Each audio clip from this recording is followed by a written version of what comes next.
सलमान खानचा भाऊ अरबाज खान आता दुसरं लग्न करतोय। तसं पाहता मलायका अरोरा सोबत ब्रेकअप झाल्यानंतर त्याची दुसरी गर्लफ्रेंड म्हणजे जॉर्जिया एंड्रिना सोबत सुद्धा त्याचा ब्रेकअप झाला आणि सध्या शौरा खान असं त्याच्या दुसऱ्या बायकोचं नाव आहे। शौरा खान नक्की काय करते चला पाहूया। शौरा खान ही एक मेकअप आर्टिस्ट आहे। अरबाज आणि शौरा खान यांची पहिली भेट पटना शुल्क या चित्रपटाच्या सेटवर झाली होती। या चित्रपटात अरबाज खान आपल्याला पुढील काळात दिसणार आहे। शौरा खान मेकअप आर्टिस्ट असल्यामुळे ती बॉलिवूडमध्ये नेहमी सक्रिय असते।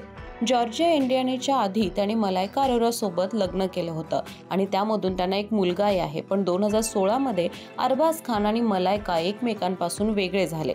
त्यानंतर 2017 मध्ये जॉर्जियाची एंट्री झाली। आता पाहायला गेलं तर जॉर्जियाच्या ब्रेकअप नंतर शौरा खान त्याची दुसरी पत्नी बनली आहे। तुम्हाला हा व्हिडिओ कसा वाटला नक्की कळवा। व्हिडिओ आवडल्यास लाईक करा आणि अशाच नवनवीन व्हिडिओसाठी माय महानगर मानिनीला जरूर सबस्क्राईब करा।